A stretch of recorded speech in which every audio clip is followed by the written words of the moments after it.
దేవుని నామానికి స్తోత్రాలు. చేరుకుడి వచ్చిన మీ అందరికీ కూడా ప్రభువైన యేసుక్రీస్తు నామములో వందనాలు తెలియజేస్తున్నాం. దేవుని యొక్క వాక్య భాగమును కొంచెం సేపు ధ్యానం చేసుకున్నాం. రోమీయులకు రాసినటువంటి పత్రిక 8వ అధ్యాయము, రోమీయులకు రాసినటువంటి పత్రిక 8వ అధ్యాయము 31 నుండి 39 వచనముల వరకు చదువుకుందాం. ఇట్లుండగా ఏమందుము, దేవుడు మన పక్షముగా నుండగా మనకు విరోధి ఎవడు?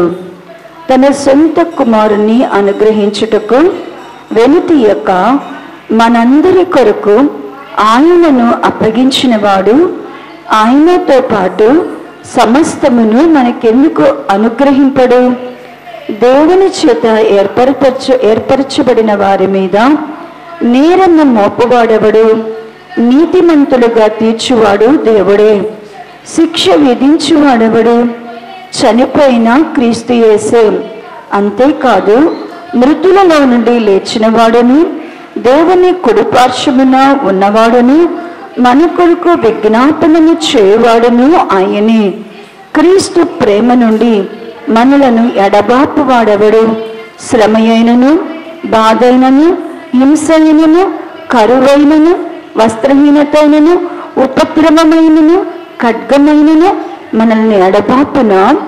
ఇందును గూర్చి వ్రాయబడినదేమనగా, నిన్ను బట్టి దినములో మేము వధింపబడిన వారము, వధకు సిద్ధమైన గొర్రెలమని మేము ఎంచబడిన వారము. అయినను మనల్ని ప్రేమించిన వాని ద్వారా మనము వీటన్నిటిలో అత్యధిక విజయము పొందుచున్నాము. మరణమైనను, జీవమైనను, దేవదూతలైనను, ప్రధానులైనను, ఉన్నవి అయినను, రాబోవినవైనను, అధికారులైనను, ఎత్తైనను, లోతైనను, సృష్టింపబడి మరి ఏదైనను మన ప్రభువైన యేసుక్రీస్తు నందలి దేవుని ప్రేమ నుండి మనల్ని ఎడబాప నేరువని రూఢిగా నమ్ముచున్నాము. ప్రార్థన చేద్దాం. స్తోత్రము నాయన, ప్రేమ నమ్మకమైన తండ్రి, పరిశుద్ధుడా, జీవాధిపతి, అద్వితీయ దేవ, కృపా సత్య సంపూర్ణుడవు, ఉన్నవాడవు, అనువాడవు నాయన. భూత భవిష్యత్తు వర్తమాన కాలానికి ఏకరీతిగా ఉన్న సజీవుడకు దేవ, నిజముగా మొర్రపెట్టు వారికి సమీపముగా ఉండి ప్రార్థనలా ఆలకించే దేవుడవు నా తండ్రి. ఎవరు సమీపింపరాని తేజస్సులు అమరత్వము కలిగి వశించు శ్రీమంతుడవు. కెరాపులు మహిమ చేత, సరాపులు స్థుతుల చేత, కోట్ల కొలది దూత గణముల మధ్య మానుక నిత్యము నాయన. సైన్యములకు అధిపతిగా యెహోవా, సర్వాధికారి అగు ప్రభు, పరిశుద్ధుడు పరిశుద్ధుడు పరిశుద్ధుడని గాన ప్రతి గానముల చేత కీర్తింపబడుచున్న కీర్తనీయుడా, మహోన్నతుడా, మహాగణుడా, పరిశుద్ధుడా, నిత్య నివాస్యకు దేవా, దీనులకు కృపచూపువాడా, నీకే వందనాలు స్తోత్రములు చెల్లిస్తున్నాం. యెరూషలేము ప్రార్థన మందిరమును ప్రేమించి ఈ ఫిబ్రవరి మాసమున తండ్రి, ఈ ప్రతిష్ఠిత శుక్రవార దినమందు సంఘముగా ప్రతిష్ఠింపబడిన వారమై నిన్ను ఆరాధించి సేవించడానికి మా ఎడల మీరు చూపిన కృపను బట్టి స్తుతిస్తున్నాం. సంఘమునకు క్షేమాభివృద్ధి కలుగునట్లుగాను క్రీస్తునందు మేము సంపూర్ణముగా చేయబడిన వారమై ఇప్పటి యుగమందు మాత్రమే కాక రాబో నీ రాజ్యమందునైనా సదాకాలము మీతో కూడా మేముండునట్లుగా ఎన్నిక లేని మమ్మలను ఏర్పాటు చేసుకొని మా కొరకు యేసయ్య పరలోక మహిమను విడిచినైనా తండ్రితో కూడా ఉండుట విడిచిపెట్టకూడని భాగ్యం అనుకొనలేదు. కానీ మా కొరకు శరీరధారికి లోకానికి వచ్చి నీ మాంసయుక్త దేహం యొక్క రక్తములో నుండి మా ప్రతి పాపమును కడిగినానా అయా, నీ మాంసయుక్త దేహ మరణము ద్వారా తండ్రితో సమాధానపరిచి నీ మరణము ద్వారా నూతన జీవమును అయా నా తండ్రి, నీ పునరుద్ధానము ద్వారా పరిశుద్ధాత్మను మీరు మాకు అనుగ్రహించినాయన. ఈ లోకములో నుండి మమ్మల్ని ప్రత్యేకపరిచి నీకు స్వకీయమైన సంపాద్యముగా ఉండట కొరకు విలువ పెట్టి కొని మీరు నా సొత్తు అని మీరు చెప్పి ఉన్నారు.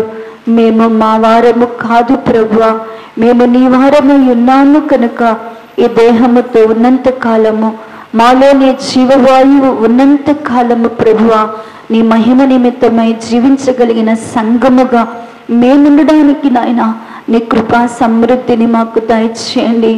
మా ఇష్టము కాదు ప్రభువా, నీ చిత్తమే మా పక్షముగా నెరవేర్చబడాలా, మేము మరుగు చేయబడాలా, మాలో మీరు బయలుపడాలా, మేము లోకానికి వెలుగుగాను ప్రభువా. అయ్యా, ఈ లోకములో నిన్ను గూర్చినటువంటి సత్య సాక్షులముగా సత్యమును అనుసరించి నడుచుకుని వారముగడానికి కృప దయచేయండి. ఈ రోమా పత్రిక ధ్యానములలో మీరు మాకు బోధించిన ప్రకారము జీవించడానికి సహాయం చేయండి. వినువారమట్టుకయ్యుండి మమ్మలను మేము మోసపరుచుకొనవద్దు, కానీ వినిన వాక్యము మాలో ఫలించబడినట్లుగా, వినిన వాక్యము మాలో కార్యకారిగా పనిచేయబడినట్లుగా, సంపూర్ణమైనటువంటి క్రీస్తు యొక్క రూపాంతరతలోనికి మేము మార్చబడినట్లుగా ప్రభువా, నీ వాక్యముతో మమ్మల్ని స్థిరపరిచి నిరాకడ కొరకు మమ్మల్ని ఆయుత్తపరిచి మీరే మహిమ ఘనత ప్రభావములు పొంది నిత్య జీవమును అనుగ్రహించమని యేసుక్రీస్తు నామములో అడిగి ప్రార్థించి పొంది నాము తండ్రి, ఆమేన్. మరొకసారి అందరికీ వందనాలండి. ఈ రోమా పత్రిక 8వ అధ్యాయము 31 నుండి 39 వచనాల వరకు చదువుకొని ఉన్నాం.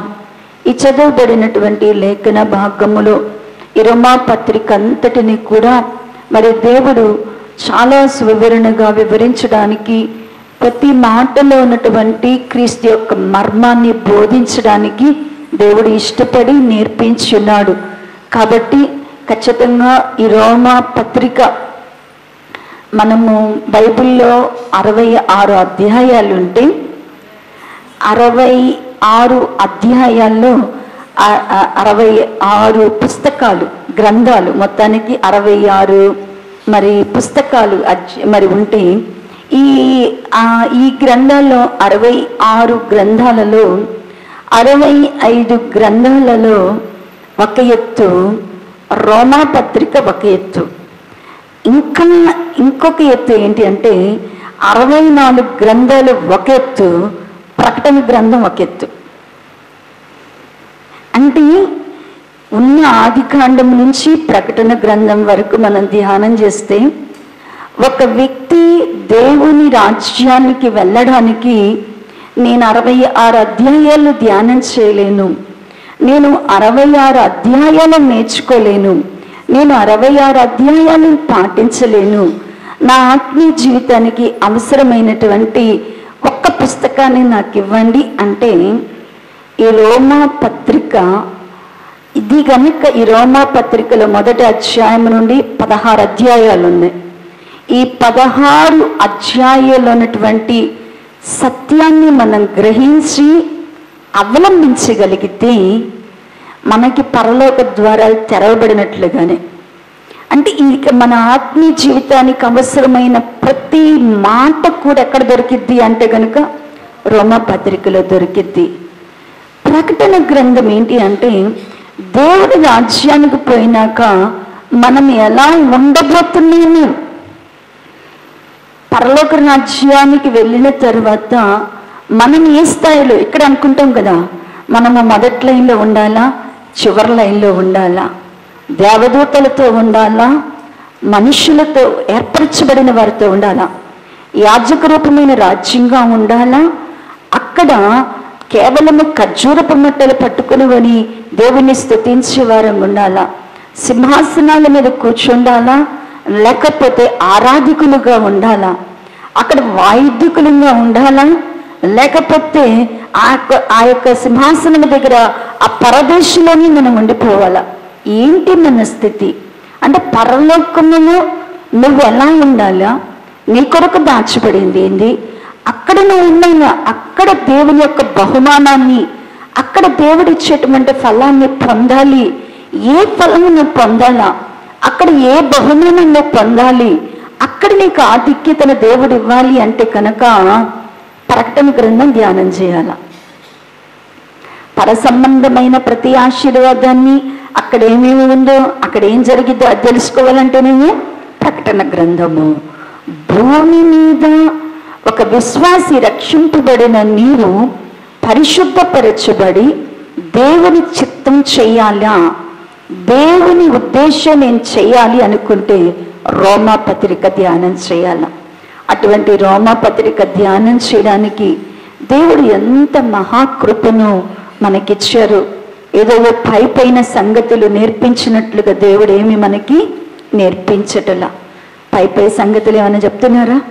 ప్రతి విషయాల్లో కూడా అంటే ఎలా ఉందంటే తేనె తొట్టులు అంటే ఆ తేనె బిహైవ్లో ఉన్నటువంటి ఆ తేనె తుట్టులో ఉన్నటువంటి తేనె మకరందాన్ని అంతా కూడా ఏం చేస్తున్నాడంటే దేవుడు పిండి మనకి ఇచ్చినట్టుగా తేనె ఆ తుట్టిలో ఉన్నటువంటి ఆ తేనె తీసిన తర్వాత ఇక పిప్పైపుచ్చిన తర్వాత ఏమైనా పనికొస్తుందా అంటే అంతగా సారాన్ని పిండి దేవుడు సంఘానికి ఇస్తున్నప్పుడు ఆ మకరందాన్ని ఆస్వాదిస్తున్న మనం ఎలా ఉండేలా? కొండ తేనెతో దేవుడు తృప్తిపరిచినప్పుడు మనం ఎలా ఉండాలా? కొండ తేనె తింటేనంట, కొండ తేనె తింటే మనిషి కనుక ఎక్కడైనా అడవిలో కానీ ఎడారుల్లో కానీ లేకపోతే ఎక్కడైనటువంటి మార్గ మధ్యంలో కళ్ళు తిరిగే సమస్యలు పడిపోతేనంట, ఎక్కడైనా పడిపోయామనుకోండి అప్పుడంట ఆ తేనె, ఎందుకంటే అడవుల్లో ఏముంటుంది బాగా తేనె, కొండపేటల్లో ఏముంటుందంటే తేనె తట్టు ఉంటుంది. అప్పుడు ఏం చేస్తారు అంటేనంట ఆ తేనెను కొట్టి ఆ తేనె కొద్దిగా తెచ్చి కనుక నోట్లో వేస్తేనంట కొన ప్రాణంతో అంటే నీరసముతో సొమ్మసిల్లిపోయి చచ్చిపోయేవాడు కూడా ఏమవుతాడంట, అది తాగగానేనంట ఏమవుతాడంటేనంట కొంచెం నోట్లో పడంగానే ఏమవుతాడంటే వెంటనే లేచి కూర్చుంటాడంట. అందుకని యోనాతాను కూడా యుద్ధానికి వెళ్ళినప్పుడు మీరు అంత చదవరు అనుకుంటున్నా, మీరు యోనాతాను సంగతి మీకు తెలుసా? యోనాతానికి తేనెకున్న సంబంధం ఏంటి? యోనాతానికి తేనెకున్న సంబంధం ఉంది. చదవరు, చదవతే వెంటనే మీకు స్ట్రైక్ అయింది ఎందుకు ఇది వాక్యంలో రాశారు అనేది, ఎందుకు దేవుడు కొండ తేనెతో తృప్తిపరిచాడు అనేది వాక్యం మనకు అర్థమవుతుంది. యోనాతాను గారు శత్రువులతో యుద్ధానికి వెళ్ళేటప్పుడు సౌలు గారు యోనాతాను ఇజ్రాయేల్ ప్రజలు యుద్ధానికి వెళ్తున్నారు. యుద్ధానికి వెళ్ళేటప్పుడంట సౌలు గారు ఒక తీర్మానం చేశారంట, యుద్ధానికి వెళ్ళాడు మనం జయించి వచ్చేదాకా ఎవ్వరు మనలో ఆహార పానాలు పుచ్చుకోకూడదు, ఎవ్వరు ఏమీ తినకూడదు, తింటే అతడిని కొట్టివేస్తాను, అతడు సంహరింపబడతాడు, అతడు చచ్చిపోవాలి అని తీర్మానం చేశాడంట. అందరూ ఉపవాసం ఉండి యుద్ధం చేస్తున్నాడు. భీకరముగా యోనాతాను కూడా యుద్ధం చేస్తున్నాడు. యుద్ధం చేస్తున్నంట ఆ చేసి చేసి అలిసిపోయంట యోనాతాను గారు సొమ్మసిల్లిపోతున్నారంట.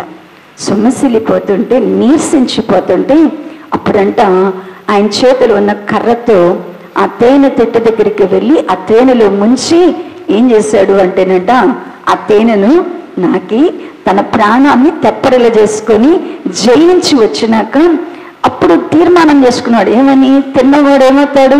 చచ్చిపోతాడంటే ప్రజలందరూ కూడా ఇంత గొప్ప విజయాన్ని ఇజ్రాయేల్ ప్రజలు తీసుకొచ్చిన యోనాతాన్ని నువ్వెట్టంటి తీర్మానాలు చేసుకొని చంపేస్తావయ్యా అని మరి ఆ సమయానికి అలా దాటనిచ్చేస్తారు. కాబట్టి తేనెకి ఎంతో బలం ఉంది. అందుకనే దేవుడి వాక్యంలో కూడా కొండ తేనెతో మిమ్మల్ని తృప్తిపరుస్తాను.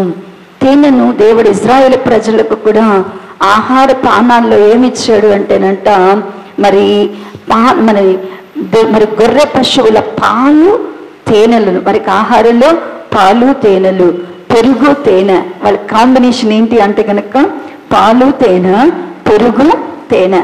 ఎందుకు అంటే గనక మంచి గ్లూకోజ్ దేంట్లో ఉంటుంది అంటే గనక తేనెలోనే ఉంటుంది. ఎనర్జీ అంతా దేంట్లో ఉంటుంది అంటే దేవుడిచ్చే ఎనర్జీ అంతా కూడా దాంట్లో ఉంటుంది. తేనె తినటం వలన బాగా పెరుగులో తేనేసుకొని తింటే, పెరుగుతో తేనె తింటే బాగా తెలివి వస్తుందంట. సైంటిఫిక్ నాలెడ్జ్ కూడా ఏంటి అంటే కనుక అందుకని అతడు వయసుకు వచ్చినప్పుడు పెరుగు తేనె తినెను. తిన్న తర్వాత ఏమొస్తుందంటేనంట తెలివి వస్తుందంట. జ్ఞానేంద్రియాలు బాగా మనలో ఉన్న జ్ఞానేంద్రియాలన్నీ కూడా బాగా పనిచేస్తాయి. మనలో ఉన్న జ్ఞానేంద్రియాలన్నీ వర్కౌట్ చేయాలి అంటే ఏం తీసుకోవాలని దేవుడు ప్రజలు చెప్పారంటే వాళ్ళ ఆహారంలో తేనె పెరుగుని ఇచ్చారు, తేనె పాలుని ఇచ్చారు. కాబట్టి అలాంటి తేనె పెరుగు వంటిది ఆత్మీయ జీవితానికి. మన ఆత్మీయంగా మనం బలపడాలా, మనం ఆత్మీయంగా స్థిరపడాలా, మన ఆత్మీయంగా మన ఆత్మ మనలో పని చేయాలా, దేవుని ఆత్మ మనలో పని చేయాలా, తొట్టిల్లకుండా కాపాడాలా, పడిపోకుండా నిలబడాలా, ప్రార్థన చేయాలా, వాక్యము ధ్యానించాలా, క్రీస్తుని సంపూర్ణం చేయబడాలా. ఇవన్నీ ఎక్కడుంటాయి అంటే గనుక ఈ రోమాపత్రికలో ఉంటుంది. కాబట్టి ఈ రోమాపత్రికను ఎప్పుడూ చదవడానికి, ధ్యానం చేయడానికి, అన్వయించుకోవడానికి ప్రయత్నం చేయండి. దీనిని ఎంత ఎక్కువగా మీ హృదయంలో ఈ లేఖనాలు ఉంటే మీకు అంత బలం, మీ దగ్గర అంత ఆయుధం ఉన్నట్టే, మీ దగ్గర అంత జ్ఞానం ఉన్నట్టే. కాబట్టి అటువంటి ఈ పత్రికను ధ్యానం చేయడానికి దేవుడు కృపనిచ్చారు. ఈ రోమా పత్రికలో అసలు ఇంకా శ్రేష్టమైన అధ్యాయం ఏదన్నా ఉంది అంటే గనక ఈ 8వ అధ్యాయం. ఈ 8వ అధ్యాయము ఆత్మ సంబంధులు, శరీర సంబంధులు ఎలా ఉంటారో చక్కగా వివరించబడి, దేవుని పిల్లలు ఎలాగ రూపాంతరం చెందాలా, మనం ఎలాగ మార్పు చెందాలా, మన మార్పు ఎలా శరీర సంబంధులంగా మందిరానికి వచ్చాం, లోక సంబంధులంగా మందిరానికి వచ్చాం, యేసు ప్రభు దగ్గరకు వచ్చిన మనము యేసుక్రీస్తు బిడ్డలుగా మార్చబడాలి అంటే దానికి అవసరమైన ప్రతి మాట కూడా ఈ 8వ అధ్యాయంలో ఉంది. ఇప్పుడు మనం చదివినటువంటి 31వ వచనము నుండి 39వ వచనము వరకు ఏమున్నది అంటే కనుక దేవుని బిడ్డలను దేవుడు ఎలా ప్రేమించాడు, దేవుని బిడ్డలను దేవుడు ఎలా ప్రేమించాడు, ఆయన ప్రేమను ఎలాగున మన పక్షంగా వెల్లడిపరిచారు.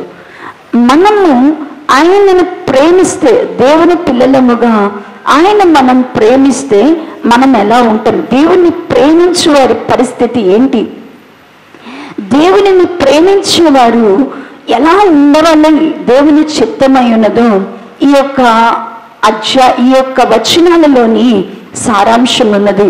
దానిని వచనంగా చదువుకుంటూ దేవుడు మన పక్షముగా ఉండగా మనకి విరోధి ఎవరు అని మనము ధ్యానం చేస్తున్నాం. దేవుడు మన పక్షముగా ఉంటే మనకి ఎవరు ఉండరు, విరోధి అనేది ఉండరు. దేవుడు మన పక్షముగా ఉండాలి అంటే ఆయన పేరు పెట్టుకున్న ప్రజలమైతే సరిపోతుందా? ఆయన పేరు పెట్టుకుంటే ప్రజలంగా ఉంటే సరిపోతుందా?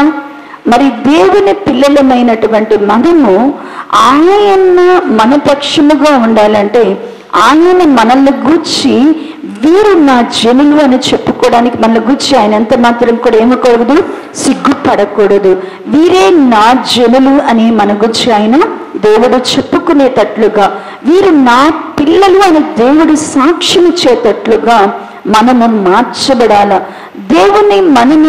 దేవుడు మన పక్షముగా ఉండాలి అంటే ఆయన్ని మనం నమ్ముకోవాలా, ఆయన్ని ఆశ్రయించేవారు, ఆయన పక్షంగా ఉండాలి. దేవుడు మన పక్షంగా ఉండాలంటే మనం ఎవరి పక్షంగా ఉండాలి? దేవుడు పక్షంగా ఉండాలి. దేవుడు మన పక్షంగా ఉండాలంటే దేవుడిని మనం ఆశ్రయించి ఆయన్నే మనం నమ్ముకునే వారంగా ఉండాల.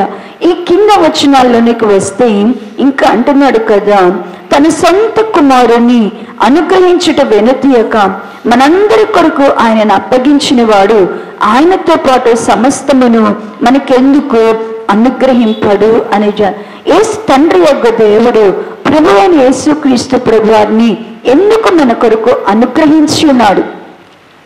యేసుక్రీస్తు ప్రభువారు ఎందుకు అనుగ్రహింపబడి ఉన్నాడు?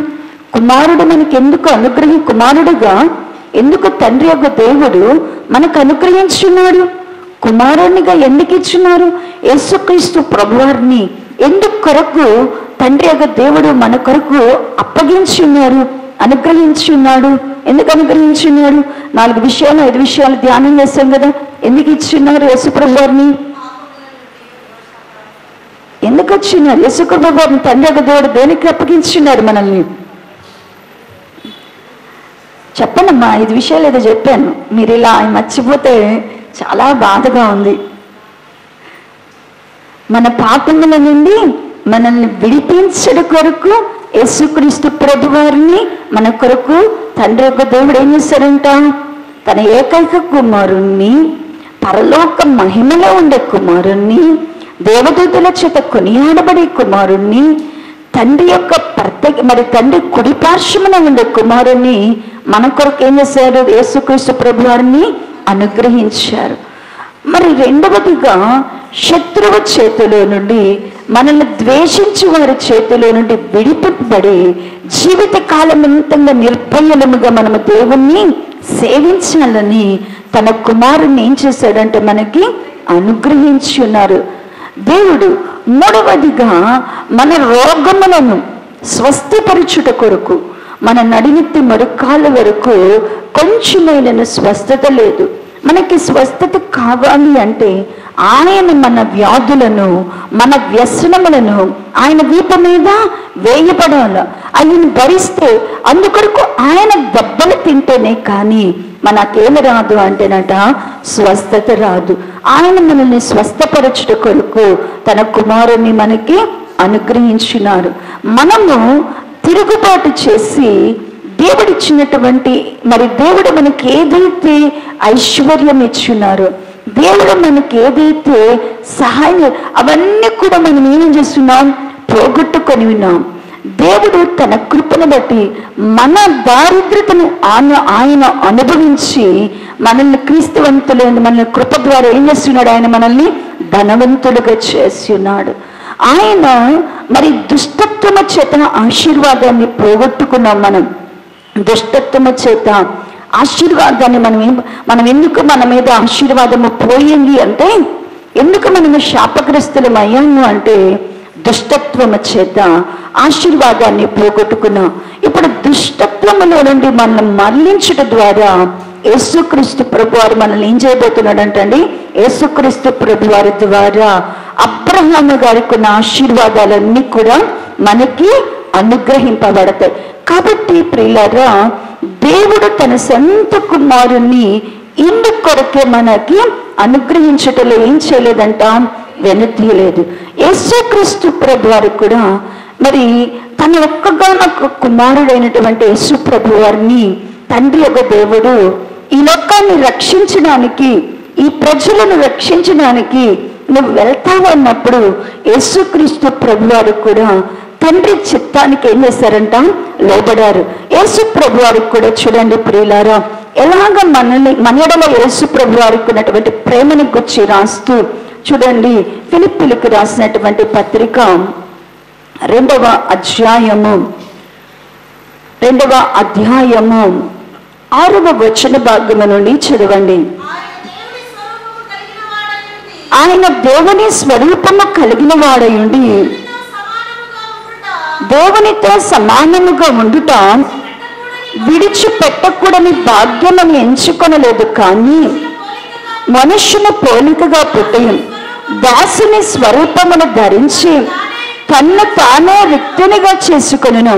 మరియు ఆయన ఆకారమందు మనుష్యునిగా కనబడి మరణము పొందినంతగా, అనగా శిలువ మరణము పొందినంతగా విధేయత చూపిన వాడు తన్ను తాను తగ్గించుకొని. చాలండి. యేసుక్రీస్తు ప్రభు వారు కూడా ఎలాగున్నా మనల్ని రక్షించడానికి, యేసుక్రీస్తు ప్రభు వారు కూడా మనలను విమోచించడానికి, మనలను తండ్రి ఎదుట నిలబెట్టడానికి యేసుక్రీస్తు ప్రభు వారు కూడా ఎలా వచ్చారు అంటుందా? ఆయన అంటున్నారు కదా, ఆయన క్రీస్తు ఇక్కడ అన్నారు కదా, ఆయన దేవుని యొక్క స్వరూపాన్ని కలిగి ఉన్నారు. యేసుక్రీస్తు ప్రభు వారు ఏ స్వరూపి ఉన్నారు? దేవుని స్వరూపాన్ని కలిగి ఉన్నాడు. తండ్రి అన్నాడు కదా, దేవునితో సమానముగా ఉండుట విడిచిపెట్టకూడని. ఆయన ఎవరితో సమానంగా ఉన్నారంటే యేసు ప్రభు వారు తండ్రి యొక్క దేవుడు ఎట్టి మహిమలో ఉన్నారో కుమారుడు ఆ మహిమలో ఉన్నారు.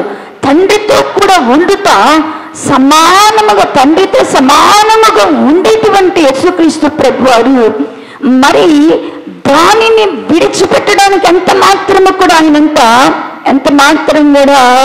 ఆయనంట అబ్జెక్ట్ చేయలేదంట.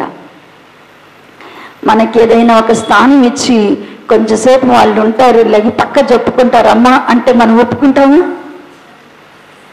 మనల్ని క్లాస్లో లీడర్ చేశారు.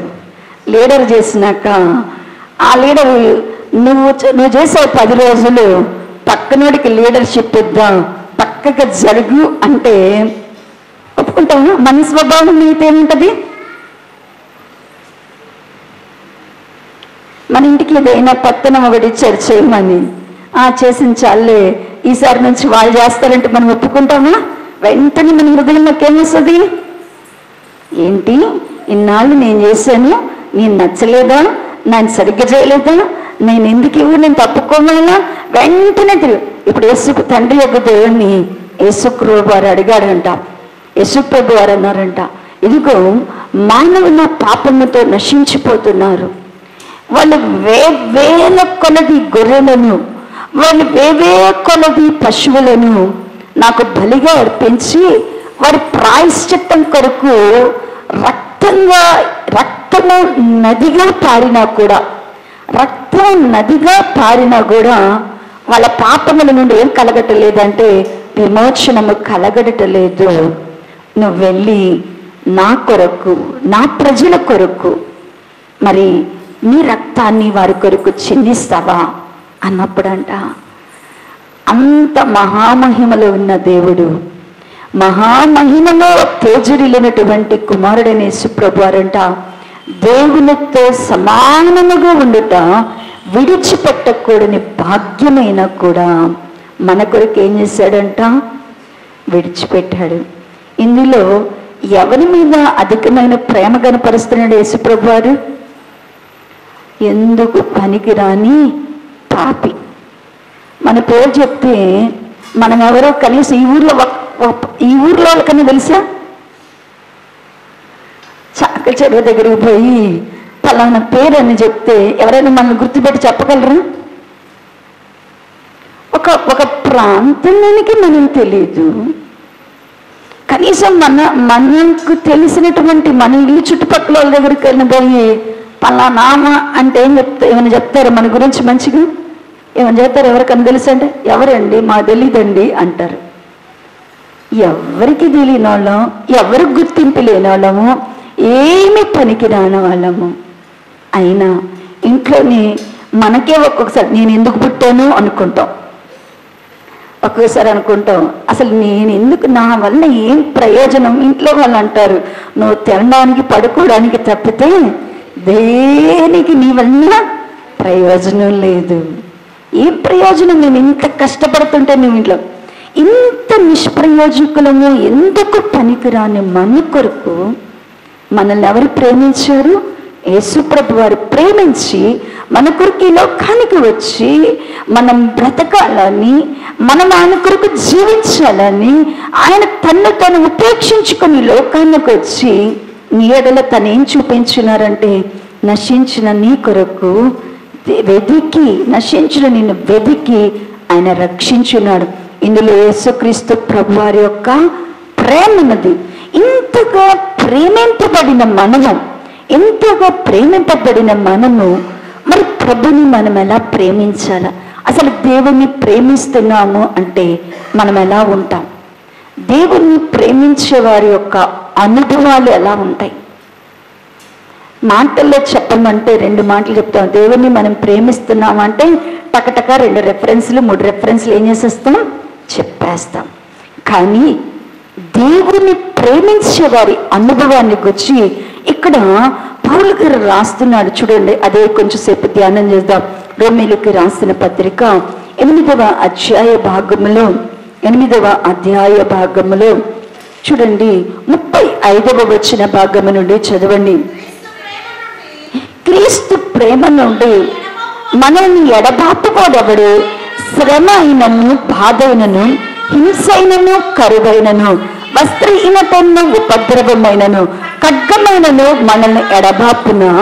ఇందును గుర్చి వ్రాయబడినది ఏమనగా, నిన్ను బట్టి దినమెల్లా మేము వధింపబడిన వారము, వధకు సిద్ధమైన గొర్రెలమని మేము ఎంచబడుచున్నాము. అయినను మనల్ని ప్రేమించిన వాని ద్వారా మనము వీటన్నిటిలో అత్యధికము విజయము పొందుచున్నాం. మరణమైన, జీవమైన, దేవదూతైన, ప్రధానులైన, ఉన్నవి అయినా, రాబోవులైన, అధికారులైన, ఎత్తైనా లోతైనా సృష్టింపబడిన మరి ఏదైనాను మన ప్రభువైన యేసుక్రీస్తు నందు దేవుని ప్రేమ నుండి మనల్ని ఎడబాపనేరవని రూఢిగా నమ్ముచున్నాం. ఇప్పుడు దేవుని ఈ రెండు జ్ఞాపకం చేసుకోవాలి. మొట్టమొదటిది, దేవుడు మనల్ని ఎంతగా ప్రేమించాడు, ఎలా ప్రేమించాడు అనేది ఎప్పుడు మనం మర్చిపోకూడదు.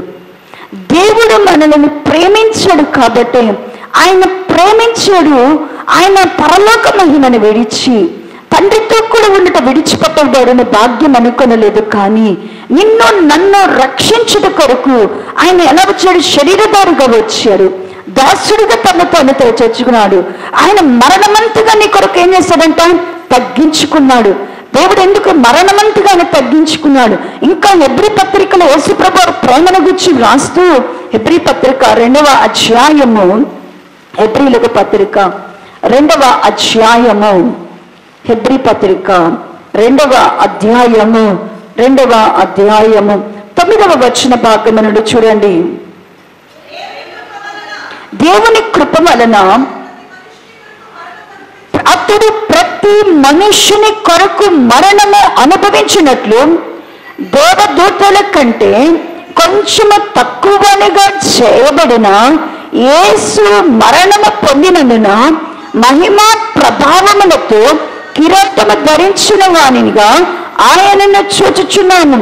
ఎవరి నిమిత్తమో సమస్తము కవనవో, ఎవరి వలన సమస్తమును కలుగుచున్నవో ఆయన అనేకులైన కుమారులను మహిమకు తెచ్చుచుండగా వారి రక్షణకర్తను శ్రమల ద్వారా సంపూర్ణంగా చేయట ఆయనకి తగును అంటున్నాడు.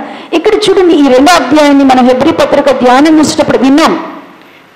గుర్తున్నాయా?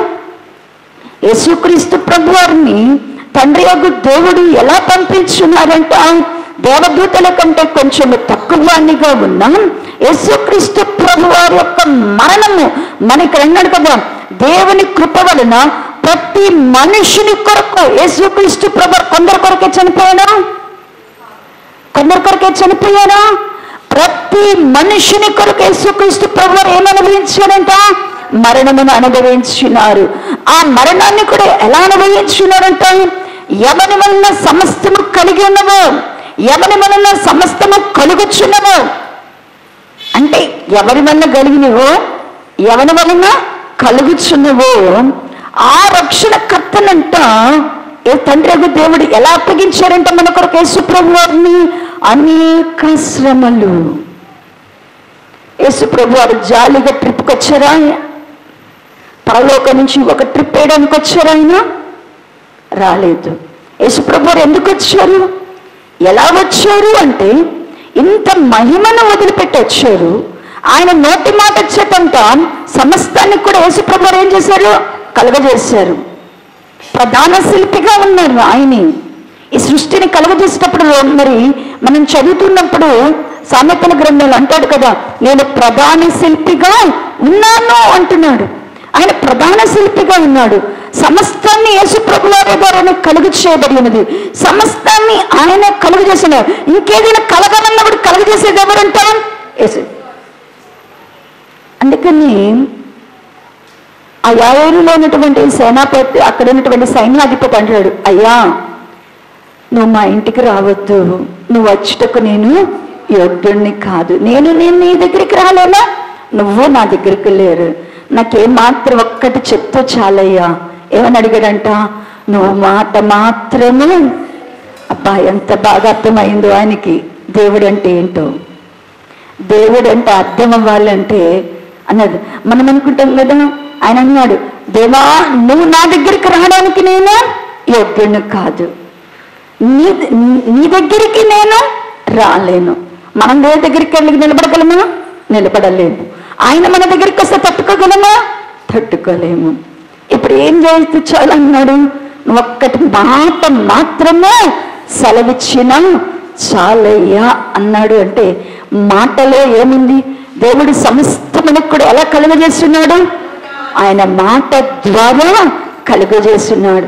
అటువంటి దేవుడిని, మాట ద్వారా సమస్తము కలుగ చేసిన దేవుడిని మాట ద్వారా సమస్తమును సృష్టించినటువంటి దేవునిని, మాట ద్వారా అన్ని చేయగలిగినటువంటి దేవునిని నీ కోసం, నా కోసం తండ్రి యొక్క దేవుడు దేనికి అనుమతించాడంట?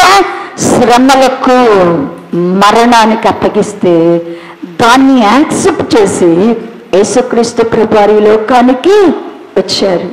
ఈ ప్రేమను తలపోసుకుంటున్నావా? దేవుడు మనల్ని ఎంత ప్రేమించాడో మనకు అర్థమైతేనే, దేవుడు మనల్ని ఎంత ప్రేమించాడో మనకు అర్థం కాకుండా దేవుణ్ణి మళ్ళీ తిరిగి మనం ఏం చేయలేము, ప్రేమించలేము. అందుకనే దేవుని ప్రేమ అంట సముద్ర జలాలు కూడా అంట, ఇప్పుడు దేవుని ప్రేమనంట సముద్ర జలాలు ఆర్పచాలవంట. సముద్రంలో దేవుని ప్రేమను కొలవాలి అంటేనంట, దేవుని ప్రేమను ఎత్తు, లోతు, పొడవు, వెడల్పును కొలుస్తుంటేనంట, దేవుని ప్రేమను తలపోసుకుంటుంటే, అంటే దేవుని ప్రేమను కొలవడం అంటే దేవుడు మనం ఎంతగా ప్రేమించాడు అనేది మనం అర్థం చేసుకుంటుంటే ఇక ఆ ప్రేమకు మించినటువంటి బలము మనకు ఉండదు, ఆ ప్రేమకు మించిన ధైర్యం మనకు ఉండదు.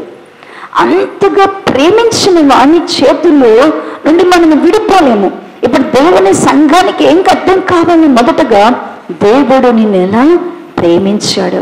ఇప్పుడు పౌలు గారు అన్నాడు, దేవుడు ఇలా మనల్ని ప్రేమించాడు కదా, ఇంతగా మనల్ని ప్రేమించాడు కదా, మనము తిరిగి ఆయనను ప్రేమించాల. దేవుణ్ణి ప్రేమించాలి అంటే దేవుణ్ణి ప్రేమించే వారి అనుభవం ఎలా ఉంటుంది? దేవుని ప్రేమించే వారి యొక్క అనుభవం ఎలా ఉంటుంది? దేవుణ్ణి ప్రేమించే వారి అనుభవాన్ని గురించి మాట్లాడుతూ అసలు దేవుణ్ణి ప్రేమించడం అంటే మనము లేఖనాలు ధ్యానం చేస్తే ఒక 3 మాటలు చెప్పుకుంటాం. ఏంటి అది? దేవుణ్ణి ప్రేమించడము అంటే యోహాను సువార్త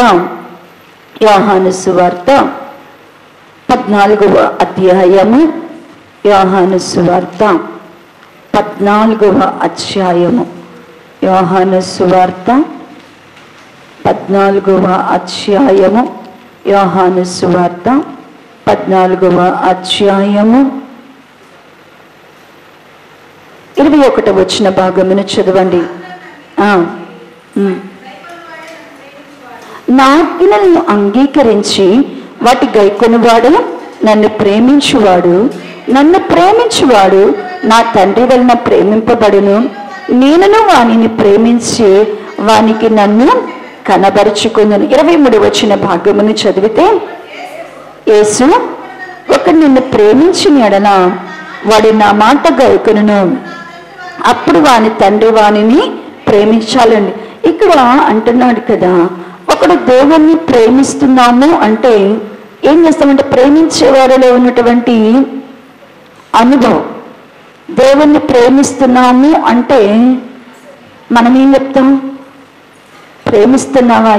పేతురు గారిని కూడా యేసు ప్రభు వారు ఇదే అడిగారంట. యోహాను సువార్త 21వ అధ్యాయ భాగంలో ఏమని అడిగారంటే, పిలిచి పేతురు గారిని చూడండి, 21వ అధ్యాయం, యోహాను సువార్త 21వ అధ్యాయము 21వ అధ్యాయము 15వ వచన భాగము చదవండి. వారు భోజనము చేసిన తర్వాత యేసు సీమోను పేతురును చూచి, యోహాను కుమారుడైన సీమోను, వీరి కంటే నువ్వు నన్ను ఎక్కువగా ప్రేమించుచున్నావా అని అడగగా అతడు, అవును ప్రభువా, నేను నిన్ను ప్రేమించుచున్నానని నీవే ఎరుగుదువని ఆయనతో చెప్పాను. ఆగుదామండి. యేసుక్రీస్తు ప్రభు వారు కూడా ఏం అడుగుతున్నారు? ఏం కావాలని అడుగుతున్నారు? పేతురు గారిలో ఏం కావాలని అడుగుతున్నారు? యోహాను కుమారుడైనటువంటి సీమోను పేతురు, వీళ్ళందరికంటే నువ్వు నన్ను ఎక్కువగా ప్రేమిస్తున్నావు కదా. అందరికి కావాల్సింది కూడా ఇదే. తల్లిదండ్రులకు కూడా కాంపిటీషన్ వస్తుంది. ఎక్కడ కాంపిటీషన్ వస్తుంది అంటే, తండ్రి అంటాడు పిల్లల్ని చూసి అంటాడు, వీళ్ళకి నాకంటే కూడా వీళ్ళ పిల్లలు ఎవరిని ఎక్కువగా ప్రేమిస్తారు? వాళ్ళ అమ్మనే ప్రేమిస్తారు అంటారు. తల్లులు కూడా ఏమంటారు, నేను ఎంత చేసినా కూడా వీళ్ళకి ఎవరంటే ప్రేమ ఉంటుంది? వాళ్ళ నానంటేనే ఎక్కువ ప్రేమ. తల్లిదండ్రులు కూడా ఎవరి దగ్గర నుంచి ఏం కోరుకుంటారు? పిల్లల దగ్గర నుంచి కూడా ఏం కోరుకుంటారు? ఎక్కువ ప్రేమని కోరుకుంటారు. వాళ్ళు పెద్దయినాక మన మాట విని చెప్పిన మాటని మనం పట్టించుకోకపోతే వెంటనే నిష్ఠూరం ఆడేస్తాం. ఏమని అంటే గనక, నేను నిన్నెంతగా ప్రేమించాను. చిన్నప్పుడు నువ్వు నిద్రపోనిచ్చేదానివి కాదు.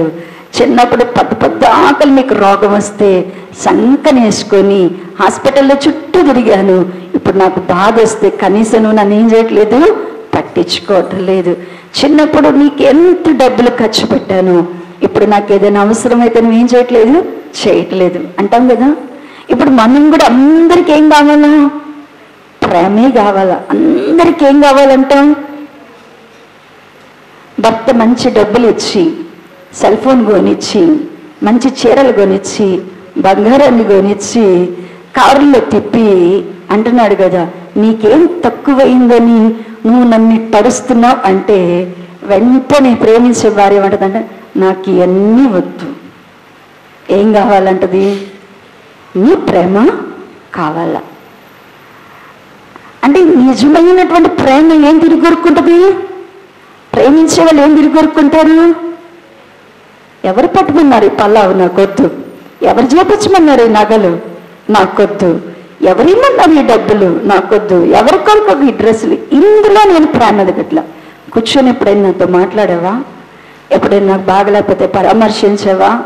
కొంచెం సేపు నాతో టైం స్పెండ్ చేసావా? మనుషులు ఏమి చెప్తారో తిరిగి ప్రేమని అడుగుతారే.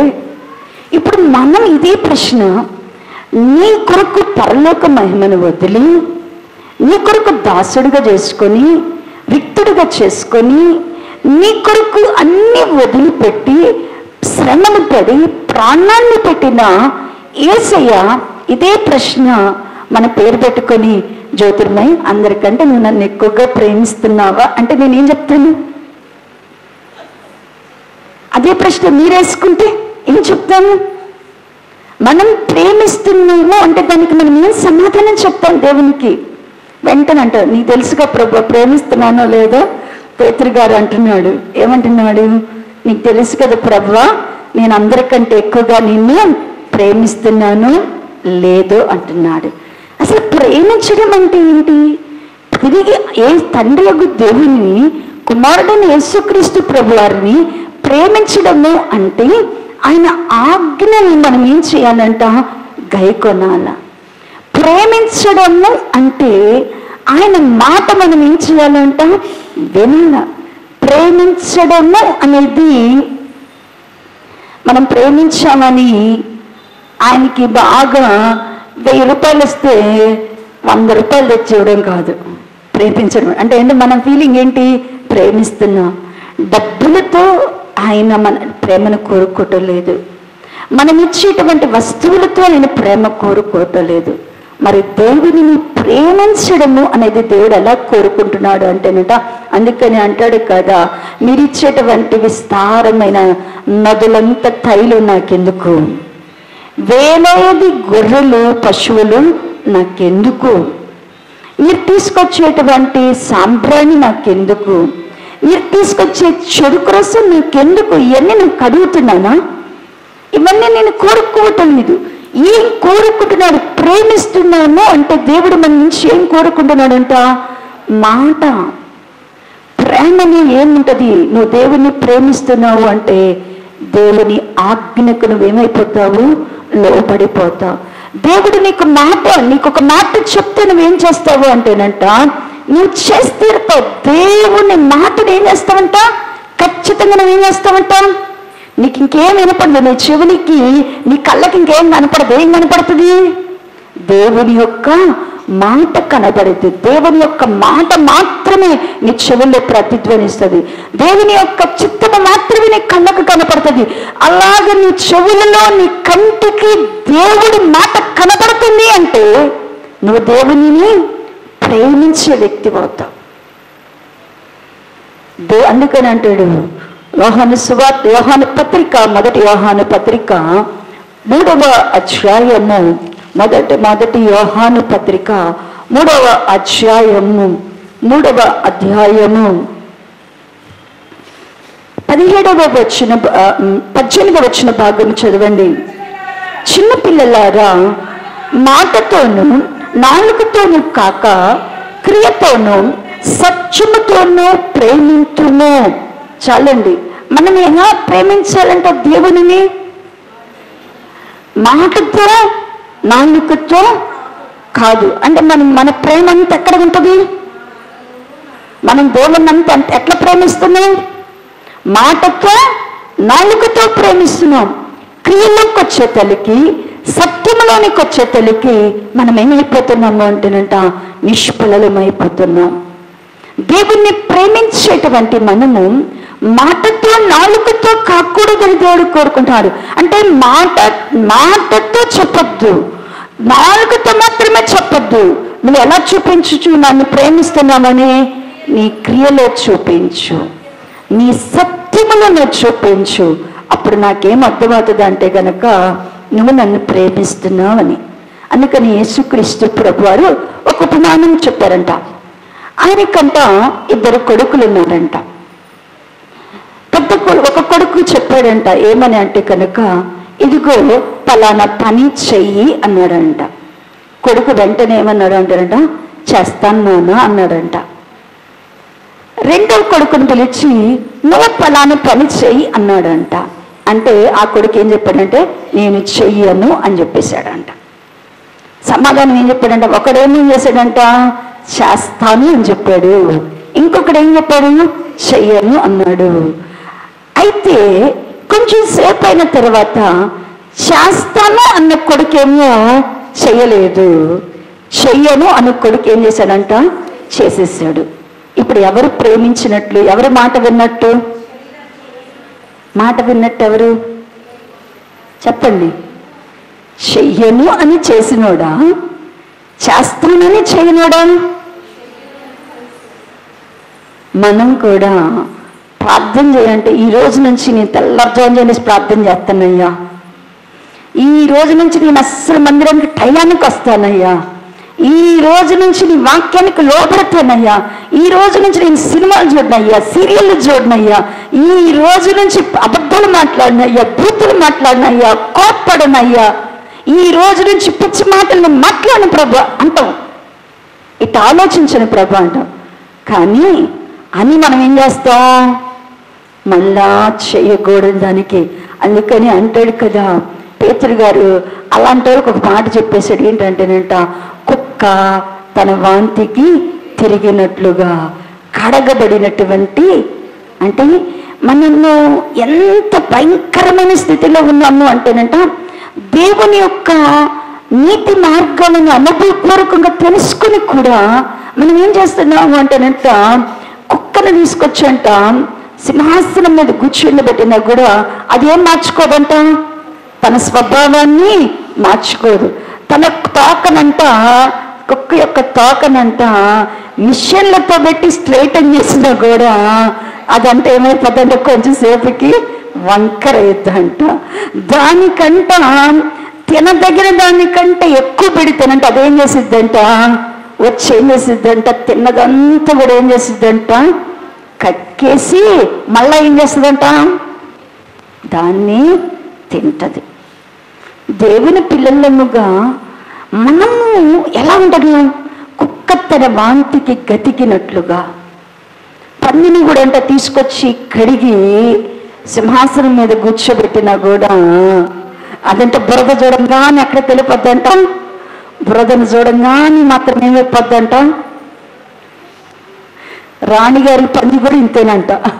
రాణిగారంట ఒక పంది పిల్లని తీసుకొచ్చుకొని పెంచుకొని దానికి రోజు లిప్స్టిక్ వేస్తాం, రోజు దానికి క్యాప్లు పెడతాం. ఆమె డ్రెస్ వేసుకుంటే ఆ పందికి కూడా అంట అదే డ్రెస్ వేసేవాళ్ళంట.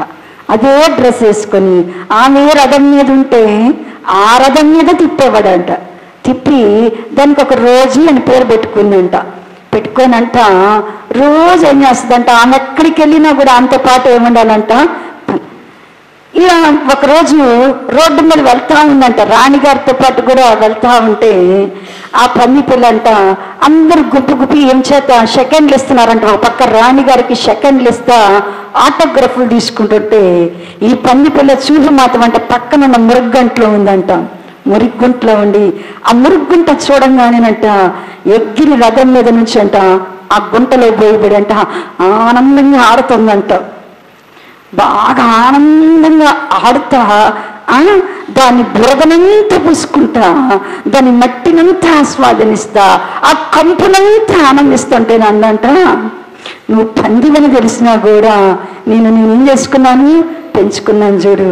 నేను ఎంత శుభ్రంగా నాలాగా నీకు స్నానం చేపించిన, నా మంచం మీద నిన్ను పడుకోబెట్టినా, నేను తినే తిండి నీకు పెట్టినా, నేను వేసుకున్న డ్రెస్ నీకు మ్యాచింగ్ వేసిన, నాలాగా నిన్ను తయారు చేసిన, నువ్వు మాత్రం ఎక్కడ ఆనందిస్తున్నావు? ఎక్కడ ఆనందిస్తున్నావు? బురదలోనే ఆనందిస్తున్నావు.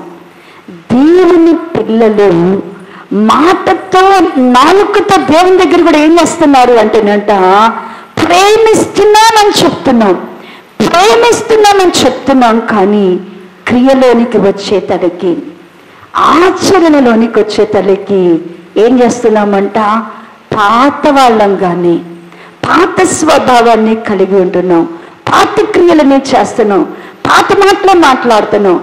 బూతులు మాట్లాడేవాళ్ళు ఇదే నోటితో ప్రార్థన చేస్తారు, అనర్గళంగా ఏం మాట్లాడగలరు? బూతులు మాట్లాడగలరు. ప్రేమిస్తున్నామని చెప్తారు, అవసరమైతే శాపాలు పెడతారు.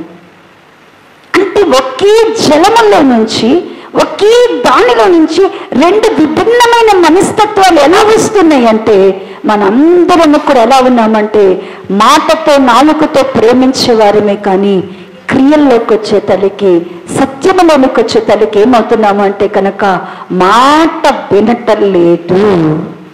అంటే అప్పుడు అంటాడు కదా దేవుడు, నిజంగా మనం కూడా ప్రశ్నించుకోవాలి, పేతురు నువ్వు వీరందరికంటే నన్ను ఎక్కువగా ప్రేమిస్తున్నావా అంటే, ప్రభువా నువ్వు ఎరుగుదావు కదా నేను ప్రేమిస్తున్నానని. మరి ఇదే ప్రశ్న, ప్రభు నేను ప్రేమిస్తున్నాడు అని అడిగితే నువ్వు నిజంగా చెప్పగలవా? ప్రేమిస్తే నువ్వేం చేస్తావు? ప్రభు మాట వింటావు, వాక్యానికి నువ్వేం అవుతావు? లోబడతావు. నువ్వు దేవుని ప్రేమిస్తే నువ్వేం చేస్తావు? నీ స్వ అభిప్రాయాల కంటేను. చూడండి, దేవుని ప్రేమించేవారు ఎలా ఉంటారు అంటే కనుక యోబు గ్రంథము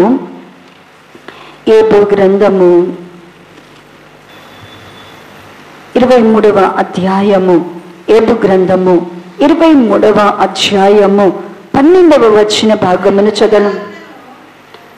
చదవనమ్మా. 437వ పేజీ, 437వ పేజీ, 23వ అధ్యాయము 12.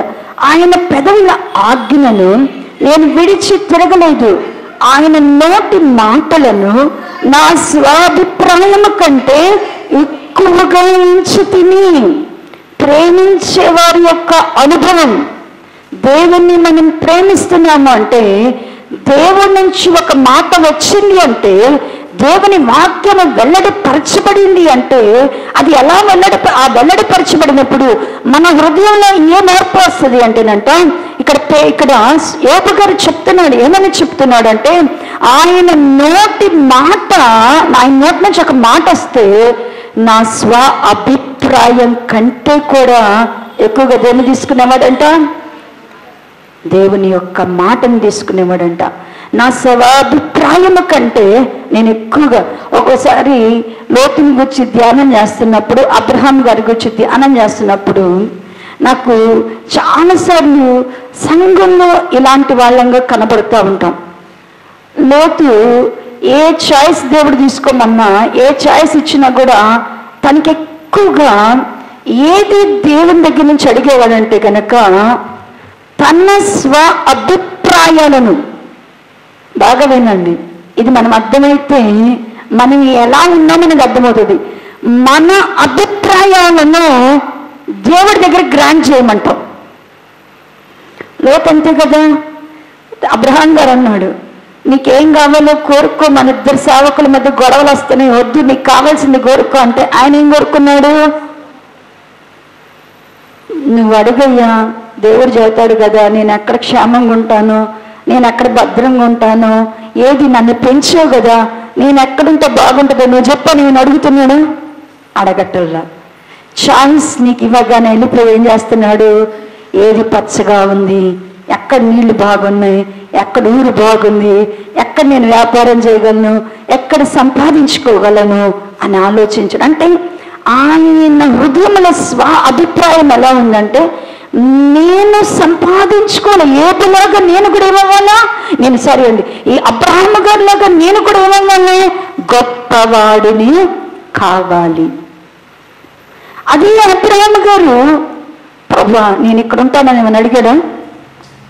దేవుడు లే అంటే లెగుస్తున్నాడు, పో అంటే పోతున్నాడు. ఎక్కడ పోవాలో తెలుసా, తెలియదు. మరలా సొదొమ గొమొర్రా నుంచి బయటకు తీసుకొచ్చాడు. దేవదూతలు చేతులు పట్టుకొని బలవంతంగా లోతు భార్యను పిల్లల్ని బయటకు తీసుకొచ్చాడు. వెనక్కి చూడొద్దంటే భార్య చూసి ఉపస్తంభమైంది, పిల్లలు ఈయన మిగిలేరు. దేవుడు వాళ్ళని పర్వతంలోకి పోయి దాక్కోమంటే, పర్వతంలోనికి పోయి దాక్కోమంటే ఆ సోరు దాకా రాగానే అంటున్నాడు కదా, పరిశుద్ధ పర్వతంలో పోమంటే వీళ్ళేమేం చేశారంట, అయ్యా సోయర్లో ఉన్న దాకా పరిగెత్తలేమయ్యా. ఏమంటున్నాడు, పరిశుద్ధ పర్వతంలోనికి వెళ్ళి దాక్కోండి, అక్కడికి వెళ్ళిపోండి అంటే అక్కడ దాకా పరిగెత్తడానికి శక్తిని అడగటలేదు.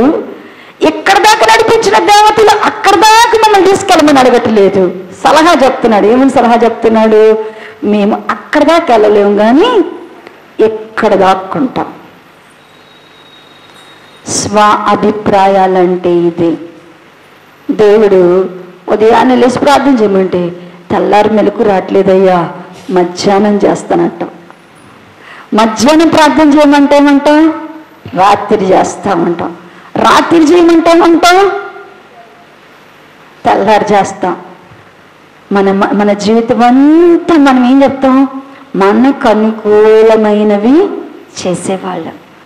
దేవుణ్ణి ఒకడు ప్రేమిస్తున్నాడు అంటే, దేవుడు ఒకడు ప్రేమిస్తున్నాడు అంటే ఆ వ్యక్తిలో స్వ అభిప్రాయము కంటే దేవుని నోట నుండి వచ్చినటువంటి మాటంట ఎలాగుంటుంది అంటేనంట ఎక్కువగా ఉంటుంది, శ్రేష్టముగా ఉంటుంది.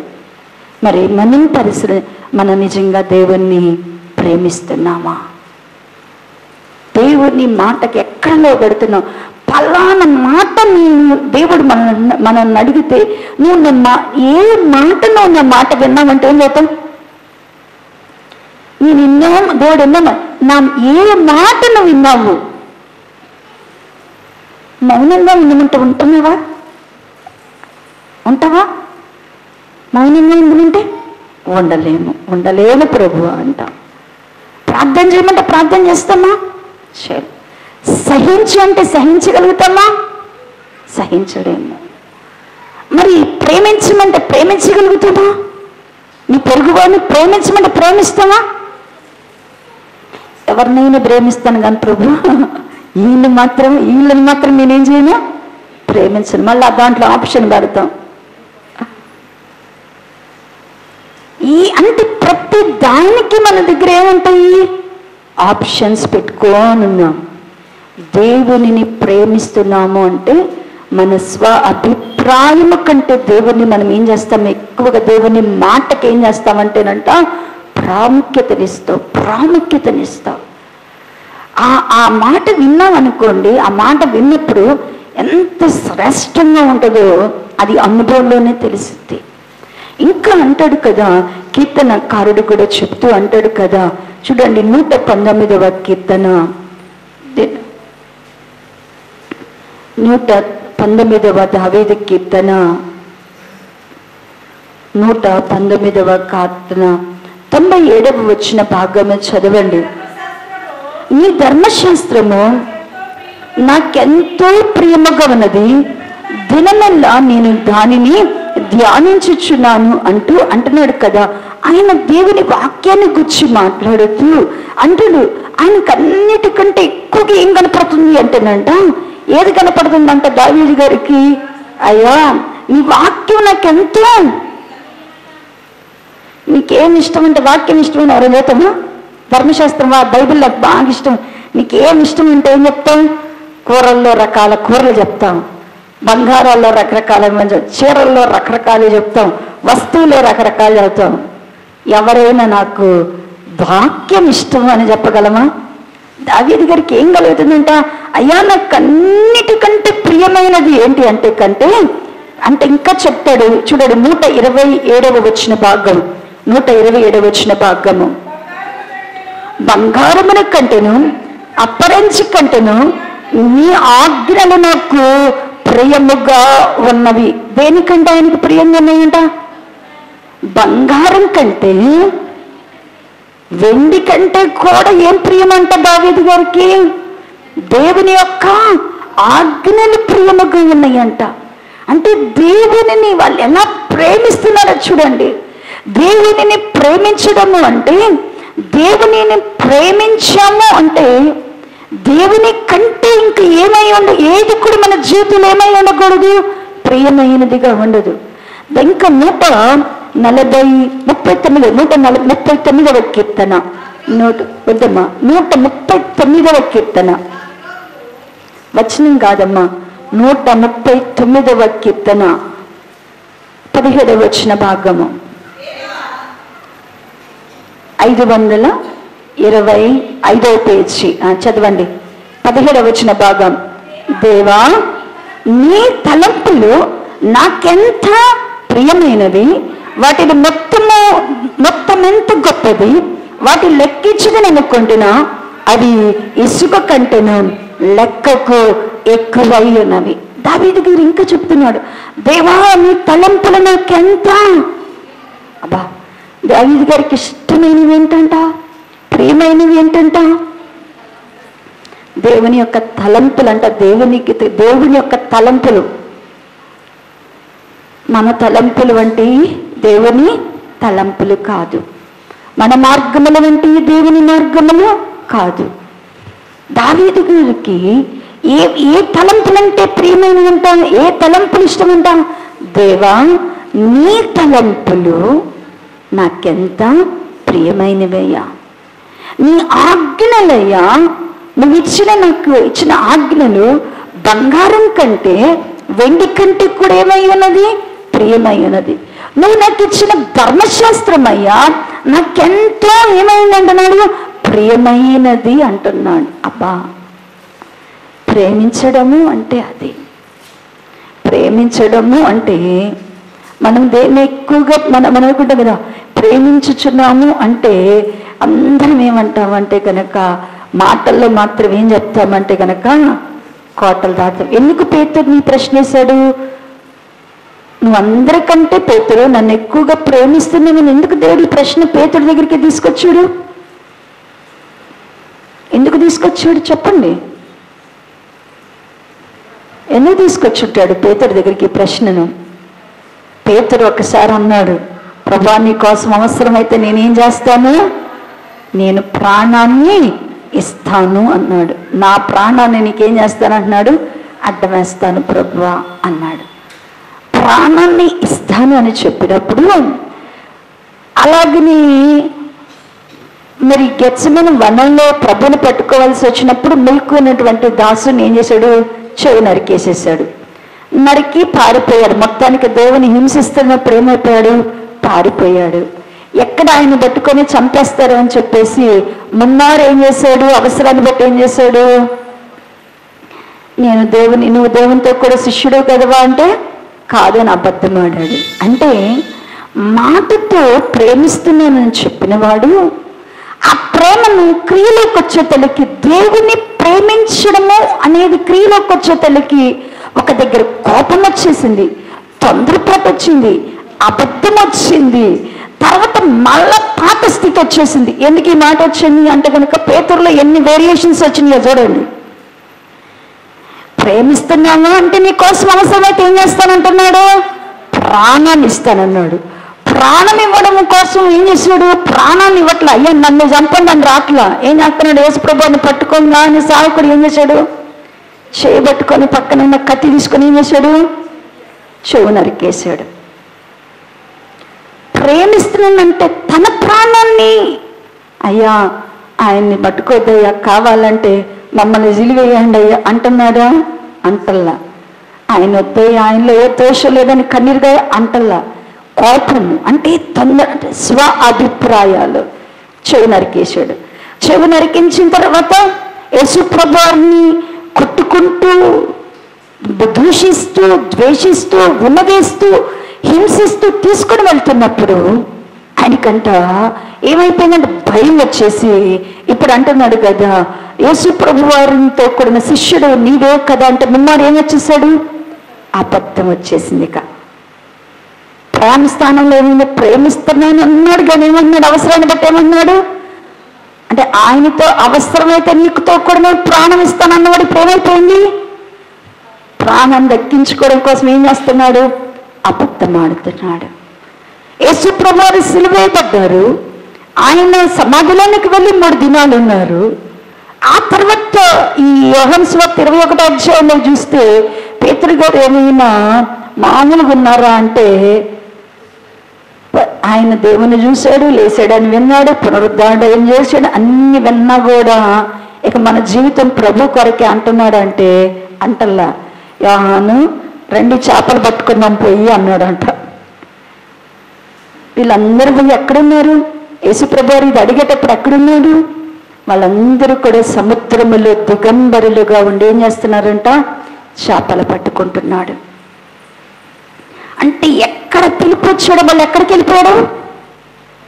వెనక్కే వెళ్ళిపోయాడు, ప్రాచీన స్థితిలోనికి. అందుకని అడుగుతున్నాడు, ప్రేమిస్తున్నావా? వీళ్ళందరికంటే ఇప్పుడు చెప్పు, నువ్వు ప్రేమిస్తున్నావా?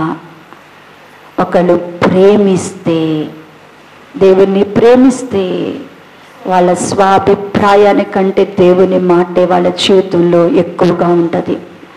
ఒకళ్ళు దేవుని ప్రేమిస్తే దేవుడిచ్చిన ధర్మశాస్త్రం వాళ్ళకి ప్రియముగా ఉంటుంది. దేవుడిచ్చిన ఆజ్ఞలు వాళ్ళకి ప్రియములుగా ఉంటాయి. దేవుని యొక్క తలంపులు వాళ్ళకి ఏమేమి ఉంటాయంట? ప్రియముగా ఉంటాయి. ఒకళ్ళు దేవుని ప్రేమిస్తే, ఒకళ్ళు దేవుణ్ణి ప్రేమించారు అంటే కనుక ఆయన చిత్తానుసారం. ఇప్పుడు అందుకని అన్నాడు, దేవుణ్ణి ప్రేమించే వాళ్ళు ఎలా మారుతారు? దేవుణ్ణి ప్రేమించే వాళ్ళు ఎలా మారుతారు అంటే, ఎలా మారిపోతారు అంటే అక్కడ పౌలు గారు చెప్తూ రోమా పత్రికలో ఈ ఒక్క మాట చెప్పి వచ్చే వారం కంటిన్యూ చేద్దాము. రోమా పత్రిక 8వ అధ్యాయ భాగంలో, రోమా పత్రిక 8వ అధ్యాయము, రోమా పత్రిక 8వ అధ్యాయం 36వ వచన భాగం చూడండి. ఇందును గుర్చి వ్రాయబడినదేమనగా, నిన్ను బట్టి దినమెల్లా మేము వధింపబడి వారము, వధకు సిద్ధమైన గొర్రెలమని మేము ఎంచబడిన వారము. దేవునిని ప్రేమించే వారి యొక్క స్థితి ఎలా ఉంటుంది? దేవునిని ప్రేమించే వారి యొక్క స్థితి ఎలా ఉంటుంది అంటేనంట, దేవుని ప్రేమించేవారు ఎలా ఉంటారంటేనంట, పౌలు గారు రాస్తున్నాడు, మేము నిన్ను బట్టి దినమెల్లా ఏమవుతున్నామంటేనంట వధింపబడిన వారము, వధకు తేబడిన గొర్రెల్లాగా ఉంటాం. అంటే దేవుణ్ణి ప్రేమించేవారు ఎలా ఉంటారంటే అండి, వధకు తేబడినటువంటి దినమల్లా వీళ్ళు వధకు తేబడిన గొర్రెల్లాగా ఉంటారంట. ఇదే మాట పేతురు గారు కూడా అంటారు. కీర్తనల భాగము 44వ అధ్యాయం, కీర్తనల భాగము 44వ అధ్యాయము, కీర్తనల భాగము 44వ అధ్యాయము 22వ వచన భాగమును చదివితే 475వ పేజీ. నిన్ను బట్టి దినమెల్లా మేము వధింపబడుచున్నాము, వధకు సిద్ధమైన గొర్రెలమని మేము ఎంచబడుతున్నాం. ఎందుకు దావీదు గారు ఈ మాట చెప్పారు? ఎందుకు పౌలు గారు దీన్ని ఎత్తిపట్టారు? దేవుణ్ణి ప్రేమించేవారు ఇప్పుడు అంటున్నాడు. పేతురు గారి దగ్గర కూడా యేసు ప్రభు వారు వచ్చి అడుగుతున్నాడు. ఏమని అడుగుతున్నాడు అంటే, ఎదురు నన్ను ప్రేమిస్తున్నావంటే పేతురు గారు కూడా ఏం చెప్పాడు? ప్రభు నీకు తెలుసు, నేను నిన్నేం చేస్తున్నాను, ప్రేమిస్తున్నాను అన్నాడు. మరి దేవుడిని ప్రేమించేవారు ఎలా ఉండాలో ఎలాంటి స్థితిలోనికి దేవుడు ప్రేమించేవాడిని గురించి చెప్తూ అన్నాడు, మేము నిన్ను బట్టి నీ దినమెల్ల మేము ఎలా ఉన్నామన్నాడు, వధకు తేబడిన గొర్రెలాగున్నామయ్యా, వధింపబడిన గొర్రెలాగా దినమెల్లా. పేతురు గారి అనుభవంలో కూడా ఎట్టనే ఉంటాడని చెప్తున్నాడు. ఈ ఒక్క మాట చెప్పి ప్రార్థనలోకి వెళ్ళిపోదాం. యోహాను సువార్త 21వ అధ్యాయము 17వ వచన భాగము చదవండి. 102వ పేజీ 17వ వచనం. మూడవసారి ఆయన, యోహాను కుమారుడైన సీమోను, నన్ను ప్రేమించుచున్నావా అని అతన్ని అడిగెను. నన్ను ప్రేమించుచున్నావా అని మూడవసారి తన్ను అడిగినందుకు పేతురు వ్యసనపడి, ప్రభువా, నువ్వు సమస్తమును ఎరిగిన వాడవు, నిన్ను ప్రేమించుచున్నానని నీవెరుగుదువని ఆయనతో చెప్పాను. యేసు, నా గొర్రెల మేపము, నీవు యవ్వనుడివై ఉన్నప్పుడు నీ అంతట నీవే నడుము కట్టుకొని నీకిష్టమైన చోటుకి వెళ్ళుచుంటివి. నువ్వు ముసలివాడువైనప్పుడు నీ చేతులకు నీవు చాపుదువు, వేరొకడు నీ నడుము కట్టి నీకిష్టము కాని చోటుకి నిన్ను మోసుకుని పోవునని నీతో నిశ్చయముగా చెప్పుచున్నానని అతనితో చెప్పాను. ప్రేమిస్తున్నావు అంటే ముందు గొర్రెలను గాయమన్నాడు, ఆ తర్వాత గొర్రె పిల్లలను గాయన్నాడు. అబ్బా, కాపరి పోస్ట్ ఇచ్చేశాడు అనుకున్నాడు. అంతే కదా, గొర్రెలను గొర్రెకు పలుగానంటే ఏ పోస్ట్ వచ్చినట్టు ఇప్పుడు పేతురు గారికి కాపరి పోస్ట్ వచ్చేసింది అనుకున్నాడు. మళ్ళా ప్రశ్న అడుగుతున్నాడు, నీవు నన్ను ప్రేమిస్తున్నావా? పోస్ట్ ఇచ్చేసాడు, మళ్ళా ఎందుకు అడుగుతున్నాడు? ఈసారి అంట వ్యసనం వచ్చేసిందంట. వచ్చేసి, నువ్వు సమస్తాన్ని ఎరిగిన వాడు కదా, నువ్వే చెప్పు నేను ప్రేమిస్తున్నానో లేదు అన్నప్పుడు అంటున్నాడు కదా, గొర్రెలను కాయమని అంటూ.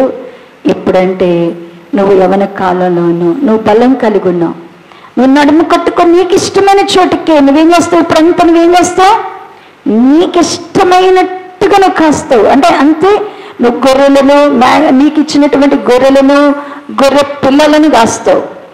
ఇంకొంచెం కాలం అయితే ఆ తర్వాత నేను ఎక్కడే తీసుకెళ్తాను అంటేనంట నీకు ఇష్టం కాని చోటుకి వెళ్ళాలా, నీకు ఇష్టం కాని పరిస్థితుల మధ్యకు వెళ్ళాలా.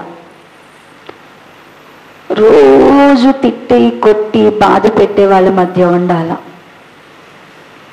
నీకేం సౌకర్యాలు లేని వారి మధ్య ఉండాలా, ఒంటరిగా ఉండాల్సిన పరిస్థితుల్లోకి ఉండాలా. గొర్రెల దాకా అంటే బాగానే పోయావు, మాట వింటారు, నిన్ను కూర్చోబెట్టి అన్నీ చేస్తారు. గొర్రె పిల్లలు అంటే నీ చుట్టే కూర్చుంటారు, నీ ఊళ్ళోనే కూర్చుంటారు, అప్పుడు నీకు బాగానే ఉంటుంది. ఇంతమంది ఉన్నారా? ఈసారి తోడేళ్ళ దగ్గరికి వెళ్తా, నువ్వు కూర్చుంటే, నువ్వు లెగిస్తే, నువ్వు లెగిస్తే కూర్చుంటే నీకేముంటుంది? బాధే ఉంటుంది. నువ్వు మంచి చేసినా కూడా నీకేముంటుంది? కీడే ఉంటుంది. నువ్వు దీవిస్తే నీకేముంటుంది? శపిస్తావు. నువ్వు వాళ్ళ కోసం ఏం చేసినా వాళ్ళు చూడక నిన్నేమంటారు? నువ్వేం చేసావంటారు. నువ్వు ఎంత ప్రేమించినా తిరిగి నువ్వేం పొందుకోలేవు? ప్రేమను పొందుకోలేవు. ఇప్పుడు కూడా నువ్వేం చేయాలా? వాళ్ళని ప్రేమించాలా, నా కొరకు జీవించాలా, నిన్ను ద్వేషించేవారు నిన్ను ప్రేమించాలా, నిన్ను హింసించేవారి కొరకు నువ్వు ప్రార్థన చేయాలా, నిన్ను విమర్శించేవారు నిన్ను ప్రేమించాలా, ఘనపరచాలా, నిన్ను తగ్గించేవారు నిన్ను ఘనపరచాలా, నిన్ను శోధించేవారు నిన్ను సహించాలా. ఇలాంటి వారే ఎవరు అంటేనంట దేవునిని ప్రేమించేవారు. దేవుడు మనల్ని ప్రేమించాడు. ఆయన సమస్త పరలోక మహిమను విడిచి మన కొరకు శ్రమపడి ప్రాణాన్ని పెట్టి తన ప్రేమను వెల్లడిపరిచారు. మనం ప్రేమిస్తున్నాము అంటున్నాం. మనం ప్రేమిస్తున్నామంటే మన స్వ అభిప్రాయాలతో మనం దేవుని ప్రేమిస్తున్నామా? దేవుని ప్రియమైనవి వాక్యాన్ని ప్రియంగా ఎంచకుండా, ఆజ్ఞలను ప్రియంగా ఎంచకుండా, తలంపులను ప్రియముగా ఎంచకుండా, దేవుని మనకి ప్రియంగా కనపడకుండా కేవలము ఈ లోకములో ఉన్న వెండి బంగారాలని ప్రేమిస్తూ, ఆస్తులు ఐశ్వర్యాలని ప్రేమిస్తూ, ఈ లోక మనుష్యులనే, మనల్ని ప్రేమించుకుని మనం ప్రేమిస్తూ మనము దేవుణ్ణి ప్రేమిస్తున్నాం అనుకుంటున్నామా? దేవుని నువ్వు ఎలా ప్రేమిస్తున్నావు? దేవుని నువ్వు ప్రేమిస్తున్నావంటే నువ్వు వదకు తేబడిన గొర్రెలాగా మారాల అన్నాడు. దినమెల్లా కూడా, ప్రతి దినం కూడా మేము ఎలా ఉంటున్నాం అంటున్నారు? ఒక్కరోజుగా అది ఈ గొర్రె పరిచయం, ఈ గొర్రె ప్రేమ ఎన్ని రోజులు ఉండాలా? ప్రతిరోజు కూడా వాళ్ళు ఎలా ఉంటున్నారంట? వద్దకు సిద్ధమైన గొర్రెలాగున. ఏంటి ఈ గొర్రెలకు ఉన్నటువంటి ప్రేమ? ఏంటి ఈ గొర్రెలు? ఎందుకు దేవుడు, పరిశుద్ధాత్మ దేవుడు ఇలాగా పోలికనిచ్చి వీరు ప్రేమించువారు అని దేవుడు ఎందుకు సాక్ష్యం ఇస్తున్నారు? వచ్చే వారం ధ్యానం చేద్దాం. తల వంచినట్లయితే ప్రార్థన చేసుకుందాం.